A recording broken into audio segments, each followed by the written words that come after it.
You've got a great life. You've got a beautiful family. You're so much in love. Move on. Get a life. Move on. And they just can't seem to, because their living is by telling their truth on the royal family. That's how they make their living. I think Harry's a twat. Like, my life was so hard. Everybody's life is hard.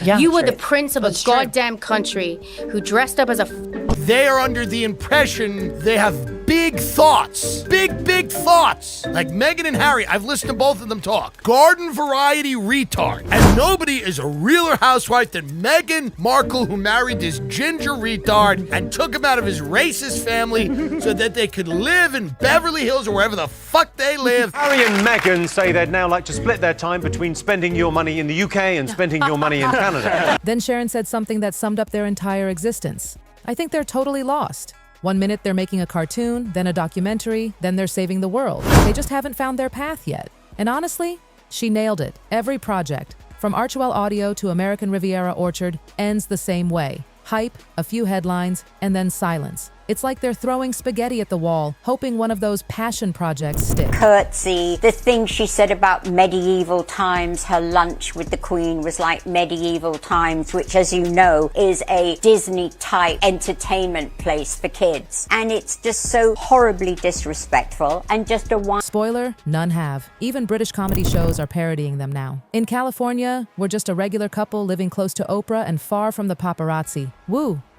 but not too far. Oh, that satire? They were given far too much importance because what do they do? Brutal, but fair. You can't say you want privacy while living next to Oprah. That's not escaping fame. That's just curating it. Then came the puppet show, poking fun at Harry's eternal freedom from Granny's rules. Don't wear your pants on your head, Harry. Turns out Prince Harry and Meghan Markle will still get paid millions of dollars for doing absolutely nothing.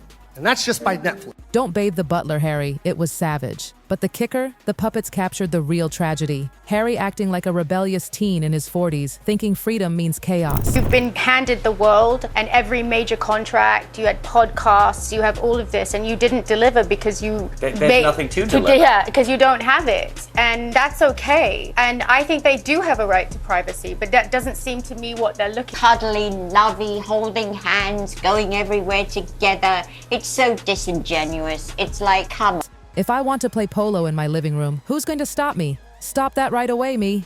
Boom. The symbolism. He just swapped one authority figure for another. Granny's rules for Meghan's control. And Sharon saw it too. She said it without saying it. She wants to be famous. She found the guy to make her the most famous in the world, and now she's over there and she's like, oh, this isn't what I thought What's the point of being famous in a castle? There are axe murderers in prison. Their families come to see them, right? I mean, I'm not an axe murderer. I made one dumb mistake and I'm never being forgiven for it. Can you even imagine? Even convicted killers get visits. But Thomas Markle, a 77-year-old man, has been banished for good. One mistake. One panicked, stupid decision, and he's paying for it with lifelong isolation. If she didn't marry him, she would be on The Bachelor this season, fighting for Prince. She would be Megan M. from Sherman Oaks barista. She's just got lost. All just craziness going around and around, and he's turned his life and the royal family's life into a soap. Then came the question that made everyone watching swallow hard. Do you still love your daughter?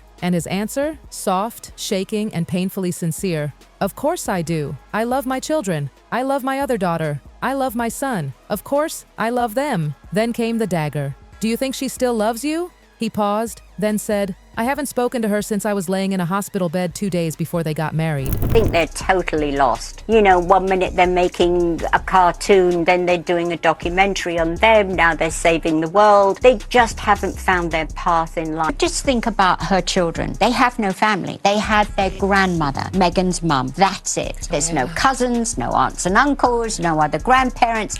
There's 2 little babies that have grown up that will never meet or know their cousins because they're not growing up with. That silence, brutal. He was recovering from a heart attack while his daughter was walking down the aisle. She never called, never checked, never even asked if he survived. And yet, he still says he loves her. That's the kind of heartbreak you can feel in your chest. When the interviewer asked if he worried he might never meet his grandkids, Thomas broke down. July 18th, I'll be 77 years old. Most of the Markle men don't make it much past 80. So yeah, there's a good chance I might never see my grandchildren. It's tragic. A man counting the years he has left, realizing the daughter he loves may never forgive him, and the grandchildren may never even know his name. And still, Still, Thomas offered advice, not bitterness, advice. Do you have any advice for Harry? Yeah, stop talking about the royals, stop giving away all the secrets, love your children and your wife, but also love your grandmother and love your father. Imagine that. The man who's been shunned is preaching love and reconciliation. I haven't from day one been into the fact of, talking about private things that went on in the royal family when they were a part of it. And the thing is, it's just their point of view. We haven't had the other point. While Meghan's empire profits off division. The irony? Painfully poetic. Then came Thomas Markle Jr., and his words made the whole situation even darker. Now they're using the kids as pawns. They've been using them for years. My father's already given up. He said, I'm never gonna meet those kids. King Charles is never gonna meet those children ever. That hit hard. 2 grandfathers, both heartbroken, both cut off. Those children aren't being protected. They're being used as emotional leverage. And then came the line that revealed everything. The way she talked to my father, he knew it was over. He didn't know his daughter anymore. She talked down to him like he was nothing. That's when it clicked. Fame didn't just change Meghan's life, it changed how she saw her own blood. Her father wasn't dad anymore, he was an inconvenience. The Hollywood glow-up came with a side of ego, and everyone around her felt it. And just when you think it couldn't get any worse, Bill Maher entered the chat. And let me tell you, he didn't just roast them, he dissected them. They want it both ways, he said. You can't be these people who say, oh, poor us, we don't want attention, and then write a book about how much you don't want attention.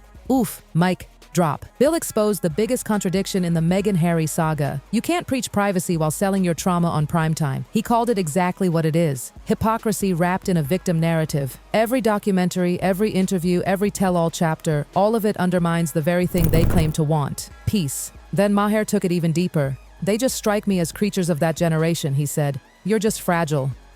Take a hint from the Queen, never complain, never explain. That comparison? Devastating. Queen Elizabeth endured decades of press intrusion, criticism, and scandal, and she never publicly whined. She stood tall, stoic, silent. Meanwhile, Meghan and Harry can't go 6 months without another emotional expose, and Bill didn't hold back on the irony either. You're complaining about your hard life and you're so privileged. It's ridiculous. Exactly, the mansions, the designer wardrobes, the multi-million-dollar deals, and yet they act like the world has wronged them. It's tone deaf on a global scale. Then came the line that summarized the public's frustration perfectly. I will not bend the knee and go along with the nonsense. That's what's so annoying about them. They insist you go along with their insanity and fragility. Bam. That right there, the core of it all. It's not just that they overshare, it's that they demand validation for every word, every sob story, every grievance. If you question them, you're labeled hateful or bigoted. But Bill, he wasn't playing that game. He said what millions have been thinking, enough is enough. So here we are. Sharon Osbourne demolished their work ethic and image. Kelly Osbourne shredded their credibility. Nikki Glaser and Joe Coy exposed the fame chase. Meghan's family opened wounds that can't be unseen. And Bill Maher put the final nail in the coffin. The pattern? Crystal clear. They isolate themselves, burn every bridge, play the victims, take huge deals, fail to deliver, then rinse and repeat. It's a vicious cycle. And now, even their sympathizers are backing away. And the saddest part? It's not just their careers at stake. It's those kids, those 2 innocent little ones who might grow up never knowing half their family because their mother's pride outweighs forgiveness. Sharon forgiving her father, a man who cost her millions, shows that healing is possible.